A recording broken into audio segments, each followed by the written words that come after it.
오늘 말씀의 제목은 손에 잡힌 은혜입니다. 한번 따라 하실게요. 손에 잡힌 은혜. 오늘 본문에는요, 병 고침 받은 이야기가 기록되어 있어요. 중병에 걸린 한 여인이 예수님으로부터 그 병을 치료받은 거예요. 우리 예수님께서는 이 땅에 오셔서 많은 환자들을 치료해 주셨습니다. 특별히 그 중에 나병 환자를 고치신 일이나 또 맹인의 눈을 뜨게 하신 일이나 심지어 죽은 자를 살리신 일은 당시에 유대 사회를 뒤흔들 정도의 대단한 사건들이었어요. 그래서 예수님께서 가시는 곳마다 수많은 병자들이 몰려들었습니다. 얼마나 많이 모여들었는지 심지어 어떤 때는 다음날 새벽까지 환자들을 치료해 주신 일도 있었어요. 예수님께서는 그 치유 사역을 통해서 사람들에게 알게 하고 싶으셨던 거예요. 무엇을? 나는 너희를 치료하러 왔단다. 할렐루야. 무엇을 치료하러 오셨습니까? 예수님의 치유는 단순히 병자만 치료하는 게 아니에요. 예수님께서는 우리의 죄의 질병을 치료하러 오신 줄로 믿습니다. 이사야서에서는 메시아의 사역, 그러니까 우리의 죄를 씻기는 그 메시아의 사역을 이렇게 설명해요. 이사야 53장 5절 말씀 함께 읽겠습니다. 시작. 그가 찔림은 우리의 허물 때문이요 그가 상함은 우리의 죄악 때문이라. 그가 징계를 받음으로 우리는 평화를 누리고 그가 채찍에 맞음으로 우리는 나음을 받았더라. 할렐루야. 예수님께서 채찍에 맞으심으로, 징계를 받으심으로 우리의 허물과 죄가 어떻게 되었다고요? 나음을 받았도다. 나음을 받았다는 얘기는 어디에 쓰는 표현이에요? 질병에 쓰이는 표현이에요. 다시 말하면 우리의 죄와 허물을 질병이라는 언어로 표현하고 있는 거예요. 죄의 질병이다, 그 말입니다. 영혼의 병이에요. 따라서 우리는 성경에서 예수님의 치유 장면을 볼 때에 환자를 고치셨구나, 단순히 그렇게 생각할 것이 아니라 우리 주님께서는 나의 죄라고 하는 질병도, 그 영혼의 질병도 이렇게 치유하셨구나 봐야 되는 거예요. 또 예수님의 치유 사역을 볼 때 우리는 두 번째로 이것을 생각해야 됩니다. 예수님께서는 우리의 말 그대로 육신의 병을 치료하러 오셨구나. 성경에는 수많은 환자들이 예수님께 치유받는 장면이 나와요. 이 치유는 단순히 성경에만 기록되어 있지 않습니다. 오늘날 우리 중에서도 이 예수님의 치유를 경험한 사람들이 있어요. 또 누군가 치유받은 것을 직접 보았고 들은 사람들도 있어요. 찬송가 407장은 이렇게 노래합니다. 내 마음의 약함을 아시는 주. 그 다음 뭐라고 하죠? 못 고칠 질병이 아주 없네. 믿으시기 바랍니다. 우리 주님께서는 치료하시는 하나님이십니다. 또 예수님께서는 우리의 마음의 질병도 치료하세요. 예수님을 만나면 우리는 모든 과거의 상처로부터, 마음의 상처로부터 자유할 수 있습니다.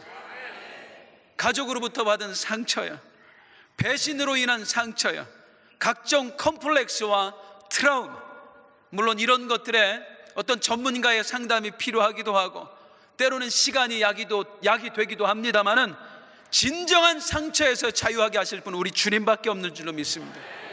또한 우리 주님께서는 우리의 삶의 질병도 치료해 주세요. 실패와 좌절로부터, 또 가난과 고난으로부터, 근심과 걱정으로부터 우리를 자유케 하세요. 수고하고 무거운 짐진 자들아 다 내게로 오라. 내가 너희를 쉬게 하리라. 주님께서는 우리의 삶을 치료하실 수 있고 우리의 무거운 짐을 벗겨주실 수 있는 줄로 믿습니다. 정리하면 우리 주님께서는 성경에 기록되어 있는 그 치유 사역을 통해서 다음과 같은 사실을 우리에게 알게 하시는 거예요. 나는 너희의 죄라고 하는 질병도 치유할 수 있고, 나는 너희의 육신의 질병도 치료할 수 있고, 나는 너희의 마음의 질병도 치료할 수 있고, 또 나는 너희의 삶의 마디마디마다 완전한 치유를 경험하게 할 수 있다. 할렐루야. 그러기에 오늘 우리는 이 말씀을 대할 때, 오늘 본문을 대할 때에도 그 사실을 염두에 두고 말씀을 받아야 되는 거예요. 그래, 우리 주님께서는 단순히 육신의 질병만 치료하시는 분이 아니라, 주님은 내 육신의 질병뿐 아니라 주님은 내 영혼도 치료하신다. 내 마음도 치료하신다. 내 삶도 치료하신다. 엘샤다이, 전능하신 여호와, 그분을 말씀 속에서 보고 만나야 되는 거예요. 오늘의 환경에서 우리 사랑하는 성도님들이 어떠한 문제를 가지고 살고 계시든지, 오늘 들려지는 주님의 말씀 앞에 기대와 소망을 품으시길 바랍니다. 주여, 이 여인을 고치신 것처럼 나도 고쳐 주옵소서. 내 질병도 고쳐주시고, 내 상처도 고쳐주시고, 내 삶도 고쳐주시옵소서.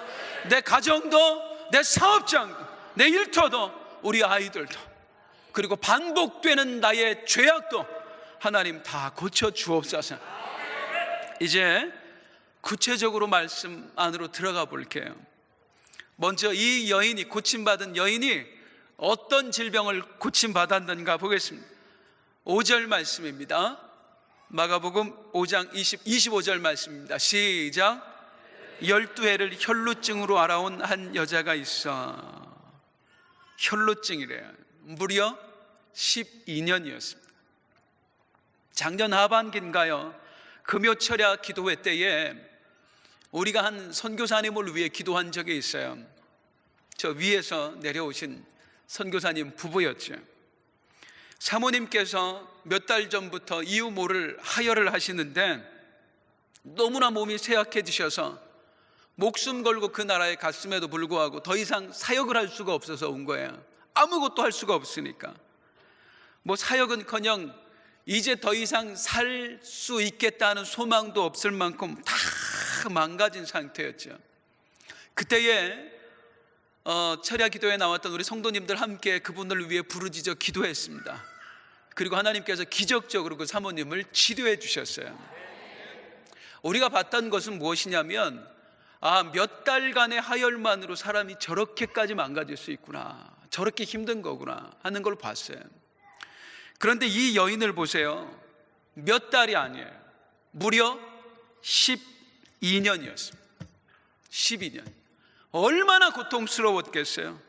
단지 육신의 고통만 있었을까요? 26절에 보니까 이런 말 나와요. 시작. 많은 의사에게 많은 괴로움을 받았, 가진 것도 다 허비하였으니 아무 효험이 없고 도리어 더 중하였던 차에. 이 말씀에서 표현하는 바가 뭐예요? 먼저는 이 여인이 살고 싶어서 발버둥 쳤다는 겁니다. 치료받고 싶어서요. 그 질병에서 벗어나고 싶어서 할 수 있는 걸 다 해봤다는 거예요. 이 의사, 저 의사, 많은 의사를 만났고 많은 괴로움을 당했다고 얘기하잖아요. 치료받을 만큼 다 받았다는 거예요. 우리 아프신 분들 병원 가보셔서 알잖아요. 병원 옮길 때마다 그 검사하는 것만으로도 사람이 지치지 않습니까? 그러다가 끝내 다 잃어버렸대요. 돈도 다 잃어버리고 삶도 마음도 다 망가져버린 겁니다. 그동안 뭐 학교를 다녀봤겠어요? 아니면은 뭐 직장을 다녀봤겠어요? 결혼을 할 수 있었겠어요? 이 여인의 몸과 삶은 그렇게 점점 더 고통스러워져만 갔다는 겁니다. 자, 오랜 질병 중에 투병하시는 분들은 이 마음 잘 이해하실 겁니다. 그런데 단지 이 고통이 육체의 질병만 가진 사람들이 겪는 고통이냐는 거예요. 얼마 전에 사업하시는 집사님과 대화를 나누게 됐습니다. 몇 년 전부터 경기 침체로 어려움이 찾아오는데 감당이 안 되더라고요. 뭐 투자해 놓은 건 있지요. 어쩔 수 없이 당장 급한 것부터 막고자 이제 대출을 받은 거예요. 또 그 대출을 막고자 또 대출을 받고 이게 쌓이고 쌓여서 진짜 산더미처럼 돼서 나를 짓누르는데 도저히 감당할 수준이 안 되는 거예요. 자식들은 이제 어느 정도 나이가 들어서 혼기가 차서 장가 보내고 시집 보내야 되는데 아버지로서 지금 형편에 해줄 수 있는 게 아무것도 없는 거예요. 어쩌다가 내가 내 자식들의 길을 열어주는 아버지가 아니라 그 길을 가로막는 아버지가 되었나 싶어서 너무너무 또 괴로워하는 거예요. 성경 속의 여인이요, 그 무거운 짐들 속에서 살고 있었어요. 벗어나고 싶었어요. 발버둥 쳤고 몸부림쳤습니다. 해볼 거 다 해봤다고요. 그러다 끝내 두 손 두 발 다 된 거예요. 이제 나는 끝났구나 절망했어요. 그런데 그 순간에 절망하고 있을 때에, 완전히 다 포기하고 있을 그때에 느닷없이 소망이 찾아왔습니다. 어떻게 찾아왔습니까? 27절입니다. 27절 시작. 예수의 소문을 듣고 무리 가운데 끼어 뒤로 와서 그의 옷에 손을 대니. 따라 하실게요. 예수의 소문을 듣고 절망 가운데 있는 이 여인의 귀에 예수의 소문이 들려진 거예요. 예수라는 분이 나타났는데 그분을 통하여서 맹인이 보고 못 걷는 사람이 걸으며 나병 환자가 깨끗함을 입으며 못 듣는 자가 들으며 죽은 자가 살아나며 가난한 자에게 복음이 전파되고 있단다. 그 얘기를 듣는 순간 그동안 절망하고 있었는데 소망이 품어지는 거예요. 그래, 이분이라면 나를 이 절망에서 건져낼 수 있을 거야. 사랑하는 여러분, 성경은 말씀합니다. 믿음은 들음에서 난다고요. 전파하는 자가 없이 어찌 들을 수 있겠느냐고, 믿을 수 있겠느냐고요. 나 자신을 봐요. 여러분 자신을 보세요. 우리가 어떻게 믿게 되었습니까? 나에게 생명의 복음이 들려졌기 때문입니다. 누군가 그 복음을 나에게 전파해 주었기 때문입니다. 나뿐만 아니라 내 주변에 내가 읽은 수많은 사람들 중에 이 복음을 꼭 들어야 될 사람들이 있단 말이에요. 삶이 너무나 궁핍해서 피폐해서 무언가 희망의 소식을 간절히 원하는 사람들이 있단 말이에요. 마음에 품으시기 바랍니다. 주여, 나를 통해 생명의 복음이 전해지게 하여 주옵소서. 주여, 이 복음이 꼭 들려져야 될 사람이 있을 텐데 그 누구가 아니라 나를 통해 듣게 하여 주옵소서. 그 마음 품고 다음 주 이른 양 찾기 주일인데 한 주간 또 달려갔으면 좋겠어요. 우리의 사명은 데리고 오는 것보다 일단 전하는 겁니다. 하나님이 하실 줄로 믿고 역사하실 줄로 믿고 순종하시기 바랍니다. 여인에게 소문이 들려졌습니다. 다 포기했는데, 절망했는데, 각종 병자가 치유된다, 죽은 자도 살아난다, 그 소식에 소망을 품어요. 그리고 몸을 움직였어요. 예수님을 만나기 위해 가게 되는 거예요. 그리고 만났어요. 자, 그런데 이 여인이 예수님을 만나고 나서 보여주었던 그 행동이 정말로 특이합니다. 잘 아시지만 한번 볼게요. 5장 27절 다시 읽을게요. 시작. 예수의 소문을 듣고 무리 가운데 끼어 뒤로 와서 그의 옷에 손을 대니. 어떻게 했다고요? 옷에 손을 대니 했어요. 옷에 손을 댔어요. 자, 왜 옷에 손을 댔을까요? 28절입니다. 시작. 이는 내가 그의 옷에만 손을 대어도 구원을 받으리라 생각함일러라. 할렐루야. 이 믿음이 우리에게도 있길 원합니다. 이 믿음 가운데 예수님께서 화답하신 줄로 믿습니다. 할렐루야. 그런데 여인이 예수님의 옷에 손을 대었지요. 믿음을 가지고. 그런데 이 예수님 옷에 손을 댄다는 게 사실은 쉽게 할 수 있는 일이 아니었어요. 여인은 이 예수님의 옷에 손을 대기 위해서 정말로 고민해야 했어요. 그리고 심히 어려운 고비를 거듭해서 넘어야 됐어요. 자, 어떤 고비를 넘어야 됐을까? 그 옷에 손을 대는 게 뭐 그렇게 힘든 일이었을까? 당시에, 이 성경 시대에 누군가의 옷에 손을 댄다는 것은 결코 해서는 안 되는 행동이었습니다. 자, 이 여인이 예수님의 옷에 손을 대었을 때에 예수님께서 능력이 나갔다는 걸 아시죠? 그럼 한번 물을게요. 이 여인이 예수님 옷의 어느 부분을 만졌을까요? 참 호목사는 이상한 것도 생각한다. 어디를 만졌, 뭐 엉덩이면 어떻고 어깨면 어떻고 끝부분이면 어떻고. 알려드릴 게 하나 있어요. 유대인의 풍습입니다. 당시 유대인들은 옷을 지어 겉옷을 입을 때에 그 겉옷 가장자리에 술을 다는 풍습이 있었어요. 술, 이 먹는 술 말고요. 술. 아무리 설명해도 이게 설명이 안 될 것 같아 사진을 가져왔습니다. 사진을 한번 보겠습니다. 이 술이요. 이제 이해되시죠? 뭔가 이해되십니다. 한 장만 더 넘겨줘 볼까요? 그걸 저렇게 옷 끝자락에 달았어요. 옷 끝자락에. 이제 됐습니다. 이걸 옷에 달린 술이라고 그래서 옷단술이라고 그래요. 옷단술, 히브리어로는 찌찌트라고 합니다. 따라하시겠습니다. 찌찌트. 이 찌찌트를 안 따라하신 분 있어 다시 하겠습니다. 찌찌트.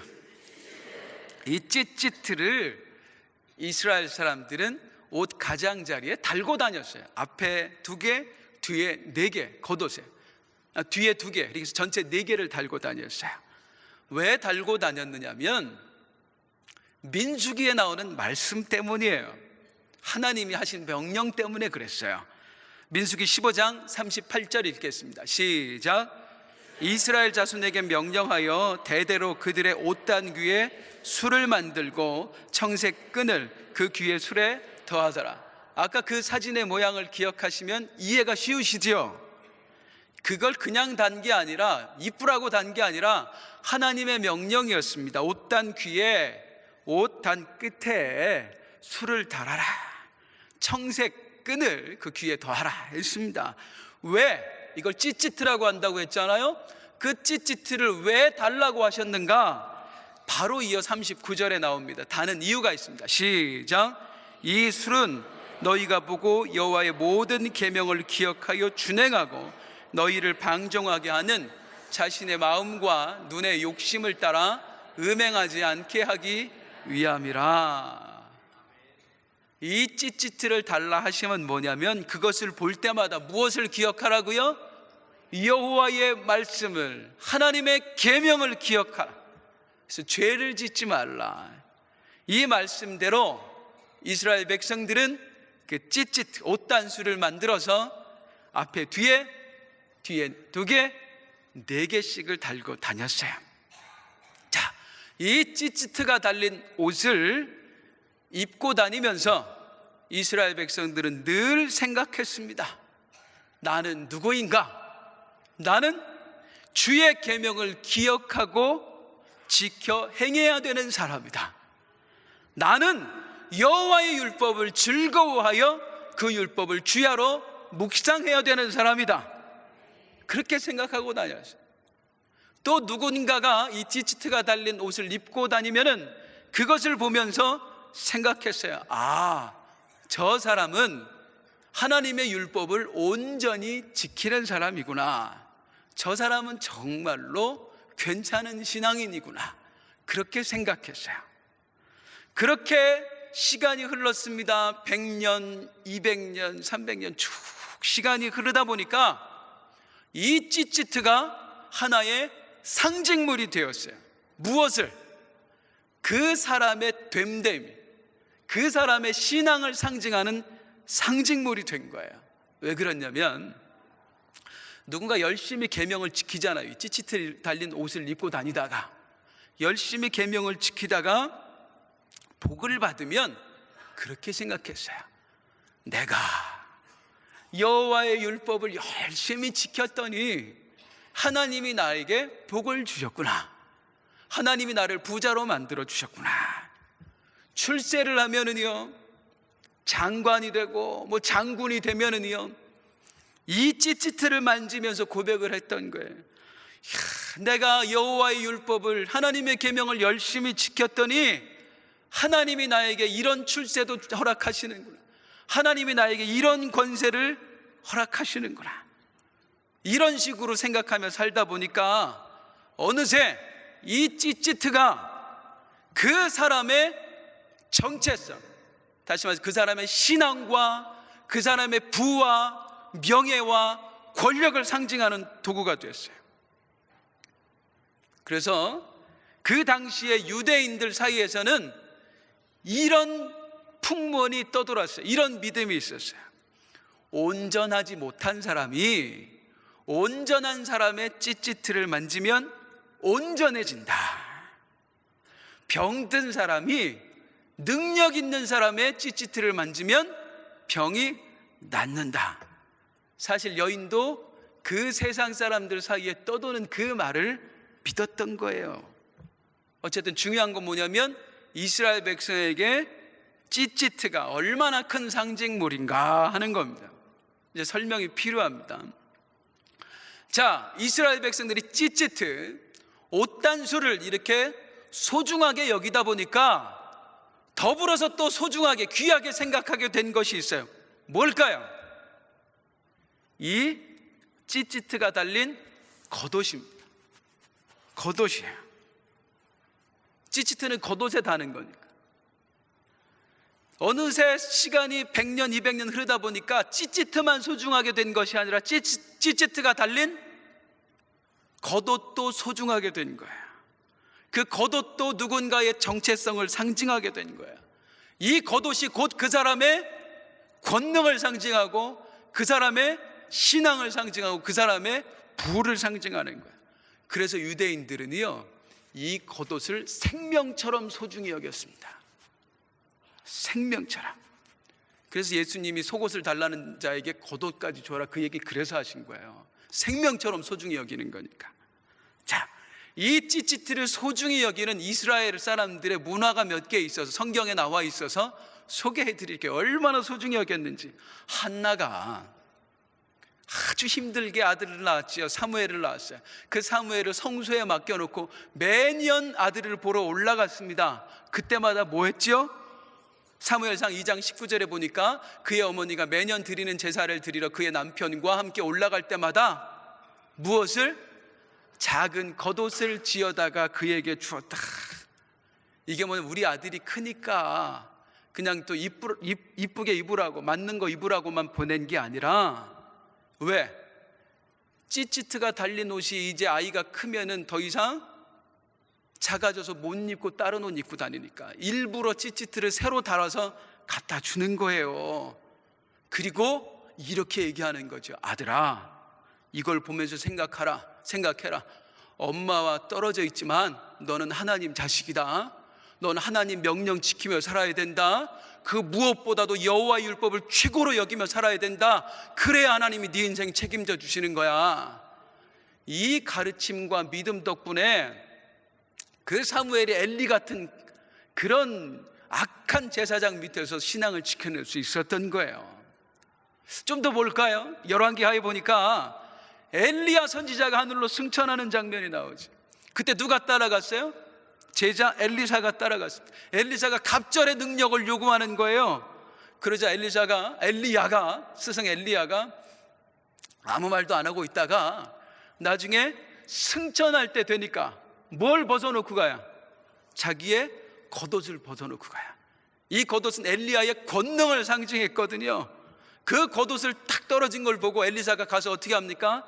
자기가 입고 있던 겉옷을 찢어버려요. 찢어버리고 엘리야 선지자의 겉옷을 탁 손에 드는 거예요. 그리고 이 손에 든 엘리야의 겉옷, 무엇이 달려 있었겠어요? 찌찌트야. 그 겉옷을 가지고 요단강물을 팍 치니까 요단강이 갈라지는 거예요. 그걸 따른 제자들이 그 모습을 보고 했던 얘기가 있어요.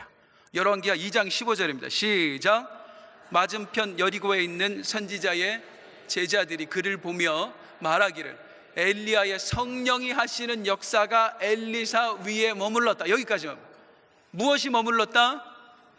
엘리야의 능력이에요. 엘리야에게 임했던 성령의 역사가 이제 누구에게 임했다? 엘리사에게 머물렀다. 엘리사 위에 무엇을 보고 그 생각을 했을까요? 이제 엘리야가 입었던 겉옷이 지금 누가 입고 있는 거예요? 엘리사가 입고 있는 거예요. 엘리야의 권능을 상징하는 그 옷을 엘리사가 입고 있는 거예요. 그래서 생각한 거예요. 아, 엘리야의 권능이 이제 엘리사에게 임했구나. 또 볼게요. 사무엘상 18장에 보니까 요나단 왕자가 다윗에게 자기의 겉옷을 벗어주지요. 함께 읽겠습니다. 시작. 요나단이 자기가 입었던 겉옷을 벗어 다윗에게 주었고 자기의 군복과 칼과 활과 띠도 그리하였더라. 왜 벗어줘요? 추울까봐? 아닙니다. 장차 내가 왕자야, 이 나라의 왕이 돼야 될 그 권능이 내게 주어질 것인데 내가 취하지 않겠다. 이 왕의 보좌를 너에게 주겠다 하는 의미가 있는 거야. 하나 더 볼까요? 사무엘상 24장에 보면 다윗이 동굴 안에 숨어 있다가 누구를 만나죠? 그 동굴 안에서 사울 왕을 만납니다. 사울 왕을 만났을 때에 다윗이 무엇을 잘랐다고 나와요? 사울의 옷자락을 잘랐지요. 그러니까 오늘 말씀 듣고 보니까 무엇을 자른 거예요? 옷자락이 아니라 찌찌트를 자른 거예요. 사울 왕의 왕권을 상징하는 그 찌찌트를 잘라버린 거예요. 그 옷단수를. 즉 다윗은 그 순간에 무엇을 잘라버리고 싶었어요? 사울의 왕권을 아예 잘라버리고 싶었습니다. 나도 기름 부은 자잖아요. 이게 사실은 사울의 목숨을 치는 것과 매 한 가지였다고요. 그래서 다윗이 나중에 그토록 마음에 찔려하고 후회했던 거예요. 이 일 했던 거를. 그래서 사무엘상 24장 5절에 보니까 그리한 후에 사울의 옷자락 뱀으로 말미암아 다윗의 마음이 찔려. 그냥 옷자락을 잘랐으면 찔릴 일 없어요. 찌찌트를 잘라버린 거예요. 그 사람의 권능을 잘라버린 거예요. 그래서 그렇게 마음에 찔려 했던 거예요. 하나만 더 볼게요. 요한복음 21장에 보면 베드로와 제자들이 부활하신 주님을 두고 떠나가지요. 고기 잡으러 가요. 밤새도록 고기를 잡았는데 한 마리도 못 잡았어요. 그런 그들에게 주님이 찾아오셔서 하시는 말씀이 배 오른편에 그물을 던져요. 그랬더니 그물을 던지니까 엄청난 고기가 잡혔어요. 그때까지도 주님인 줄 몰랐다가 눈치 빠른 요한이 알게 된 거예요. 베드로의 옆구리를 쿡 찌며 얘기했습니다. 주님이셔. 그러자 그 순간에 성질 급한 베드로가 어떻게 했지요? 시작. 예수께서 사랑하시는 그 제자가 베드로에게 이르되 주님이시라 하니 시몬 베드로가 벗고 있다가 주님이라 하시는 말을 듣고 겉옷을 들은 후에 바다로 뛰어내리더라. 우리가 잘 알지만 베드로 성질이 얼마나 급합니까? 옷 입을 정신이 어디 있어요? 그냥 뛰어들어. 그것도 바닷속에. 그런데 일부러 벗고 있던 겉옷을 두르고 뛰어든다고요. 왜? 우리 목사님 너무나 잘 설명해 주시잖아요. 그 겉옷이 가지는 상징성 때문이에요. 이스라엘 백성들의 벗어났던 내 정체성, 내 사명의 옷, 그걸 다시 입고 뛰어드는 거예요. 자, 여러 구절을 살펴봤습니다. 어쩌면 조금 지루할 정도로요. 이 목사가 여러분에게 무엇을 알려드리고 싶은 걸까요? 당시 유대인들에게 있어서 이 겉옷과 이 옷단술이 얼마나 큰 의미를 지니고 있었는가를 알려드리고 싶은 거예요. 찌찌트는요, 겉옷은요, 그들에게 있어서는 목숨 같은 거예요. 마치 우리나라 그 조선시대의 선비들에게 있어서 상투나 수염처럼요. 차라리 내가 죽을지언정 누가 잡거나 자르거나 상하도록 내버려둬서는 결코 안 되는 것. 그게 바로 유대인들에게 찌찌띠였고 겉옷이었어요. 그러니 생각해 보세요. 이 여인이 그 옷자락, 그 옷단술, 그 예수님의 찌찌티를 이거 발음이 예수님 찌찌가 아니에요. 찌찌 잡으면 큰일 납니다. 이제 찌찌트라고 하면 자꾸 그 찌찌 생각날 것 같은데, 예수님의 그 옷단술을 잡기까지 얼마나 많은 고민을 했겠어요. 얼마나 많은. 자, 문제는 이제 고비는 그것만 있는 게 아니었어요. 더 큰 고비가 사실은 있었어요. 이 여인이 앓고 있는 질병이 어떤 질병이죠? 혈루증입니다. 이 혈루증은요, 당시에 나병과 더불어서 매우 부정한 질병으로 취급되었습니다. 율법에 의하면 혈루증 환자는 절대로 일반인과 접촉해서는 안 되었어요. 그래서 만약에 이 율법을 어기고 혈루증 환자가 누군가와 접촉을 해서 들켰다, 그러면 그 사람은 그 자리에서 돌에 맞아 죽어야 됐습니다. 그런 상황이었다 이거야. 다시요, 여인이 넘었어야 될 고비가 얼마나 큰지 한번 생각해 보세요. 지금 내가 잡고 싶은 이 옷단술이라는 게 그냥 옷자락이 아니에요. 함부로 잡았다가는 큰일 나요. 게다가 나는 혈루증 환자예요. 만약 사람들한테 들키기라도 하는 날에는 그 자리에서 돌에 맞아 죽을 수도 있는 그런 위험천만한 상황이었다. 그야말로 목숨을 걸어야 되는 상황이었어요. 갈등했습니다. 나를 내치지는 않으실까? 화를 내면서 나를 쫓아내시지는 않을까? 어쩌면 저분은 나에게 저주를 퍼부으실지도 몰라. 아니, 이 군중들에게 내가 오늘 죽임을 당할지도 몰라. 갈등하고 갈등했어요. 그런데 여인은 이 수많은 갈등을 이기고 용기를 냈습니다. 왜요? 방법이 없었거든요. 방법이. 지금까지 12년 동안은 어떻게 내가 정말 비참하게, 처참하게 살아왔지만 앞으로도 또 이렇게 살아갈 자신이 없었던 거예요. 사람들이 얘기하잖아요. 온전치 못한 사람이 온전한 사람의 찌찌트를 만지면 온전해진다. 병든 사람이 능력 있는 사람의 옷단수를 만지면 치유된다. 희망은 요거밖에 없거든요. 그 갈등 앞에, 그 고비 앞에 또 생각하고 또 생각했어요. 온전하지 못한 사람이 온전한 사람의 옷단수를 만지면 온전해진다. 이분이 누군가 맹인을 보게 하고 못 걷는 사람을 걷게 하고 나병 환자를 깨끗하게 하고 못 듣는 자를 듣게 하고 죽은 자를 살리시는 분, 이분이야말로 온전한 자가 아닌가. 그래, 해보자. 어차피 죽을 거 지푸라기라도 잡는 심정으로 한번 도전해보자. 왜 그랬다고요? 이것 말고는 방법이 없어서 그랬다고요. 사랑하는 성도님들, 혹시 아직도 나에게 주님 말고 다른 방법이 있다고 생각하십니까? 그렇다면 우리는 절대로 주님께 매달릴 수 없어요. 나에게 주님 말고 다른 계책이 있는 한, 다른 꿍꿍이가 있는 한 우리는 절대로 주님 바라보며 살 수 없어요. 오직 우리에게 주님만이 해답이어야 하는 줄로 믿습니다. 어떤 것도 나를 살릴 수 없어요. 오직 주님만 나를 살릴 수 있어요. 주님만 바라봐야 되는 거예요. 여인도 그랬어요. 이것만이 해답이다. 우리 주님만이 해답이다. 주님의 옷단수를 잡는 것, 그것만 나를 살릴 수 있다. 그래서 용기를 내었고요, 마침내 찾아가서 예수님의 옷단수를 잡았어요. 어떻게 잡았을까요? 어떻게 꽉 잡아요? 겁이 나서 살짝 손을 댔다 얼른 뗐습니다. 그 성경에 나와요.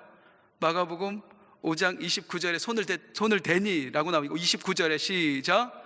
이에 그의 혈루 근원이 곧 마름에 병이 나은 줄을 몸에 깨달아. 살짝 댔다가 뗐을 뿐인데, 할렐루야, 무려 12해 동안이나 나를 괴롭혔던 그 질병이, 고통으로 인하여 밤새 잠을 이루지 못하게 했던 그 질병이, 내 모든 재산과 내 청춘을 쓸어가 버렸던 그 악귀 같은 질병이 예수님의 옷단수에 손을 대는 순간 그 근원까지, 그 뿌리째 뽑혀서 다 날아가는 거예요. 할렐루야. 치유받았어요. 우리 성도님들께서는 이 치유의 능력이 어디서 나왔다고 믿으십니까? 옷단술이요? 여인은 그렇게 믿었을지 몰라도 우리는 아니에요. 주님 말씀하셔요. 그 능력이 어디서 나갔는지요. 5장 30절입니다 시작. 예수께서 그 능력이 자기에게서 나간 줄을 곧 스스로 하시고, 할렐루야.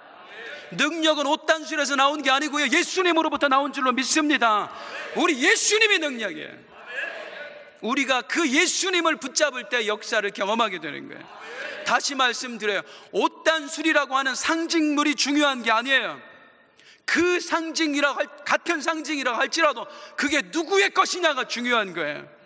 능력은요, 그저 기도를 오래 한다고 해서, 많이 한다고 해서, 많이 빈다고 해서 나타나는 게 아니에요. 기도라는 행위가 능력이 있는 게 아니라 그 기도가 누구에게 드려지는 기도인가요?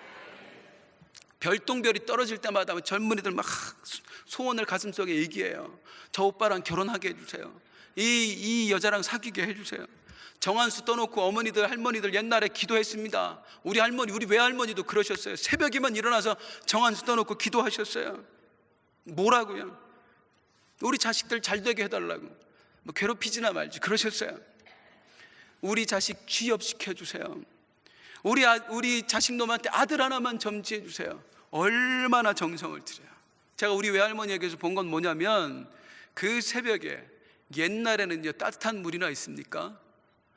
새벽같이 일어나서 목욕하고 거기서 빌어요. 정성껏.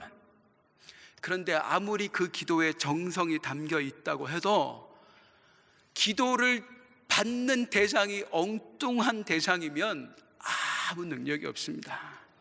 기도라는 행위가 중요한 게 아니라 기도를 받으시는 분이 중요한 거예요. 그냥 부르짖으라지 않으셨어요. 확실한 대상을 향하여서 분명하게 부르짖게 말씀하셨어요. 너는 내게 부르짖으라. 내게 부르짖으라. 내가 내게 응답하리라. 할렐루야. 그래서 우리 그리스도인의 기도는 명확해야 됩니다. 이방인들이 기도했던 것처럼 알지 못하는 신에게 드리는 기도처럼 해서는 안 되는 거예요. 하나님 앞에서요, 전능하신 여호와 하나님 앞에서, 도울 힘이 없는 인생들 앞에서 드려지는 기도처럼 드리는 게 아니라 분명하게 살아계신 여호와, 전능하신 하나님 엘샤다이, 그분 앞에서 그분이 받으시도록 드려져야 되는 기도입니다. 그런 면에서 우리는 감사해야 됩니다. 왜? 분명한 믿음의 대상을 알게 하셨잖아요. 분명한 기도의 대상을 알게 하셨잖아요. 감사해야 되는 거예요. 이 여인을 다시 볼게요. 사실 이 여인이 가졌던 믿음은 온전한 믿음 아니었어요. 불완전한 믿음이었어요. 그녀가 뭘 믿었어요? 온전치 못한 사람이 온전한 사람의 찌찌트를 만지면 온전해진다. 이건 성경에 나온 이야기가 아니었어요. 당시 사람들 사이에 떠도는 소문이었어요. 풍문이었다고요. 그 풍문을 믿고 예수님에게 나와왔을 뿐이에요. 그런데 이 여인이 받았던 축복이 무엇입니까? 믿음의 내용은 완전치 않았지만 믿음의 대상이 완전했다는 거예요. 할렐루야. 다시요. 내가 가진 믿음은 불완전한 믿음이에요. 그런데 그 믿음의 대상이 완전한 분이에요. 그러기에 능력이 나타나는 거예요. 우리도 그래요. 사실 우리가 가진 믿음은 완전하지 못한 믿음이에요. 어려운 풍파 앞에 늘 흔들리는 믿음이에요. 믿었다가 안 믿었다가, 감사했다가 두려웠다가, 확신을 가졌다가 또 낭망했다가. 우리의 믿음은 불완전해요. 하지만 우리의 믿음의 대상은 완전하신 분인 줄로 믿습니다. 그게 능력인 거예요. 그게 능력이에요. 그렇게 믿었어요. 고비를 넘겼다고 했지. 어떤 고비? 이 소중한 옷단수를 이스라엘 백성들이 목숨처럼 소중히 여기는 것을 만져야 됐고요. 자신은 더구나 혈루증이었어요. 들키는 날엔 죽는 거예요. 갈등이 있었지만, 비록 불완전한 믿음이지만 이분이라면 그 소망 가지고 만졌어요. 그랬더니 역사가 일어나는 거야. 자, 치유가 되었습니다. 이제 어떻게 하면 돼요? 어떻게? 아무도 모르게, 쥐도 새도 모르게 여기를 이제 빠져나가기만 하면 되는 거예요. 살짝 만졌더니 몸을 떨었는지 어쩐지 몰라 치유가 됐습니다. 본인이 깨달을 정도로 치유가 됐다고 얘기해요. 성경은 살금허니 빠져나오려고 하고 있었습니다. 그때 갑자기 목소리가 들리는 거예요. 누가 내 옷에 손을 대었느냐. 아이고, 가슴이 철렁 내려앉았을 겁니다. 안 들키고 나가나 했는데 얼마나 놀랬겠어요. 얼마나 놀랬겠어요. 그때 제자들이 얘기해요. 마태복음, 누가복음 보면은요, 그 성질 급한 베드로가 얘기했어요. 아이고 주님, 사람이 많아서 밀리다 보니 그런 거 아니겠습니까? 하고 얘기했어요. 아이고 잘됐다, 이제 넘어가나 보다. 그리고 살짝 빠져나가는 순간 어떤 일이 벌어졌는지 아세요? 5장 32절입니다 시작. 예수께서 이 일 행한 여자를 보려고 둘러보신, 예수님하고 눈이 딱 마주치고, 지금 도망가야 되는데 눈이 딱 마주쳤어요.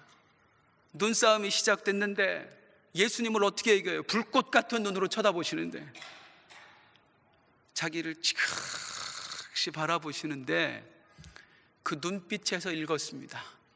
아, 그냥 도와줄 뿐이 아니구나. 난 죽었다. 난 죽었다. 그래서 여인이 했던 행동이 33절입니다 시작. 여자가 자기에게 이루어진 일을 알고 두려워하며 떨며 와서 그 앞에 엎드려 모든 사실을 여쭈니, 얼마나 무서운지 몸을 벌벌벌벌 떨었어요. 주님 앞에서. 왜 떨었는지 아시겠죠? 왜 두려워했는지요? 이제 죽게 생겼거든요. 이제 꼼짝없이 죽게 생겼군요. 떨며 그 앞에서 엎드렸어요. 그리고 모든 사실을 낱낱이 아뢰입니다. 죄송합니다. 죄송합니다. 저는 12해 전부터 혈루증을 앓고 있던 사람입니다. 그동안 이 병을 나아보려고 이 의사 저 의사 안 찾아가 본 사람이 없고, 안 먹어본 약이 없고, 안 해본 일이 없습니다. 그런데도 그 병이 낫지 않아 죽을 날만 기다리고 있던 차에 내가 당신의 소식을 들었습니다. 눈먼 자를 보게 하며 나병 환자를 깨끗하게 하며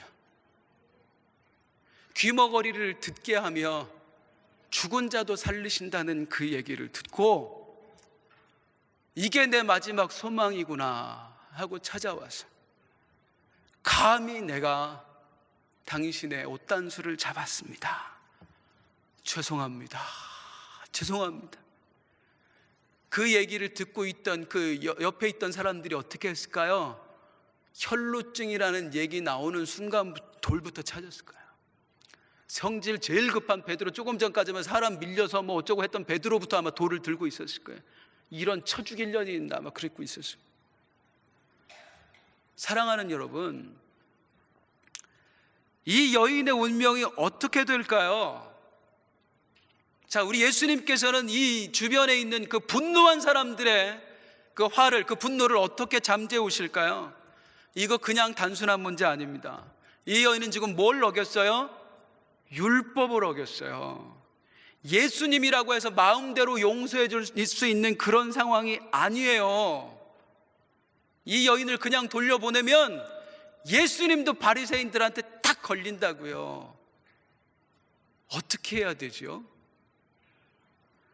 자, 혈루증 환자는 율법에 의하면 절대로 일반인에게 접촉해서는 안 돼요. 그런데 딱 한 가지 경우에만 허용해 줬어요. 그때는 죄를 묻지 않았어요. 언제? 혈루증 환자가 자기의 가족을 만졌을 때, 우리 아버지, 우리 엄마, 우리 오빠, 내 동생, 그때만 처벌을 면할 수가 있었어요. 근데 예수님하고 뭐 가족이에요? 그런데 성도님들 한번 보실까요? 우리 예수님이 그 상황에서 벌벌벌벌 떨며 내가 살아보려고, 어쩔 수 없이 당신의 옷단수를 만졌습니다 할 때 우리 예수님이 뭐라고 하는 줄 아세요? 주변에 돌 들고 있을 때 시작. 예수께서 이르시되 딸아 내 믿음이 너를 구원하였으니 평안히 가라. 내 병에서 놓여 건강할지어다. 딸아. 예수께서 이르시되 딸아. 왜 이렇게 불러요? 너 내 가족이라는 거예요. 너는 몰라도 나는 너를 내 딸로 생각한다. 내 가족으로 생각한다. 딸아. 이렇게 부르시니까 이 주변에 돌 들고 있던 사람들이 차마 던질 수가 없는 거야.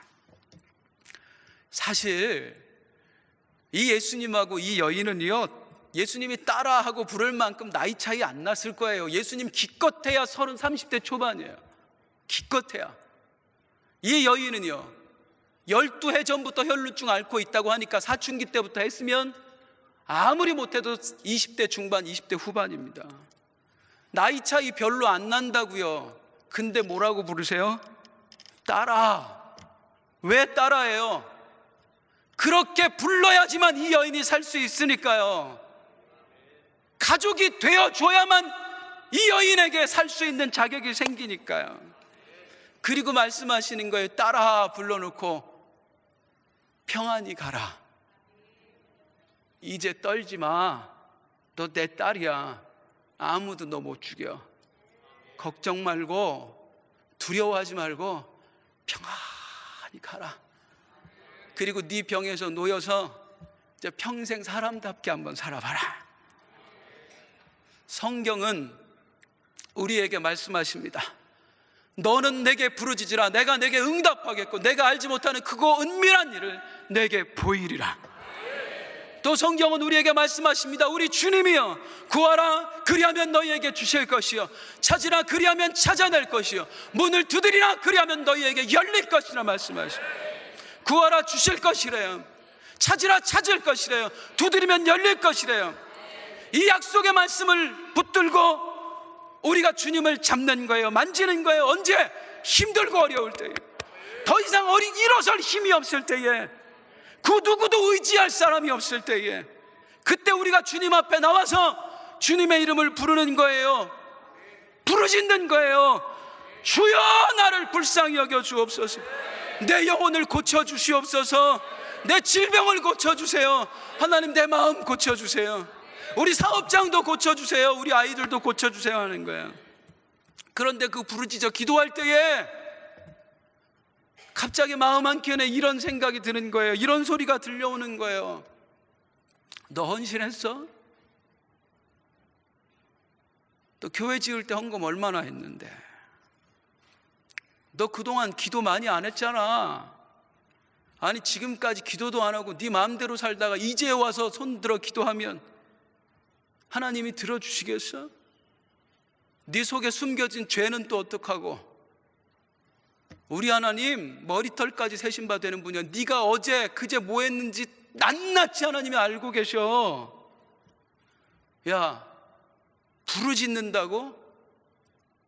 네 기도를 들어달라고? 네가 헌신을 했니? 기도를 많이 했니? 거룩하길 하니? 그런데 네가 무슨 자격으로 부르짖어? 하나님이 네 기도 들어주실 것 같아? 네까지 게 뭘 구하고 뭘 찾고 뭘 두드려.